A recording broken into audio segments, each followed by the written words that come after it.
చంద్రబాబు నాయుడు గారు వేసిన తప్పుడు విత్తనం చెట్టు అవుతుంది. తప్పుడు సాంప్రదాయంగా మానకపోతే ఎవరి చేతుల్లోనూ ఉండదు వ్యవస్థ. చాలా అంటే చాలా తప్పు చేస్తా ఉన్నాడు చంద్రబాబు. ఈ రోజు దెబ్బ తగిలిన ప్రతి ఒక్కడు రేపు పొద్దున ఇదే కొనసాగిస్తే మా ప్రభుత్వం అధికారంలోకి వచ్చిన తర్వాత చంద్రబాబు నాయుడు పరిస్థితి ఏమిటి, తెలుగుదేశం పార్టీ పరిస్థితి ఎల్లకాలం ఇవే రోజులు ఉండవు.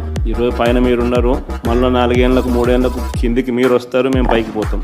కానీ మీరు చేసే ఈ తప్పుడు సాంప్రదాయం రేపు విషవృక్షం అవుతుంది. నేను చెప్పినా కూడా మా వాళ్ళు రేపు పొద్దున వినే పరిస్థితి ఉండదు. దెబ్బ తగిలినోనికి ఆ బాధ తెలుస్తుంది. చంద్రబాబు ఇప్పుడైనా మేలుకో, తప్పు తెలుసుకో, తప్పుడు సాంప్రదాయాన్ని సరిదిద్దుకో. చెప్పు భగవంతనా. అరే చింటూ, రోజు రాత్రి నీ పెళ్ళం కొట్టినాక ఓ డైలాగ్ కొడతావు, ఏంది రాది? వసే నీ సూర్యులాంటి చీకటి పడ్డది కదా అని చెప్పి టైం స్టార్ట్ అయింది అనుకున్నావు. అదే తెల్లారితే చీకటిని చీల్చుకుంటూ నిప్పులు కక్కుకుంటా బయటికి వస్తా. విన్నావా? పెళ్ళం చేతిలో తన్నులు తినే ప్రతి పాకెట్ గాడు గిట్టనే డైలాగులు కొడతాడు.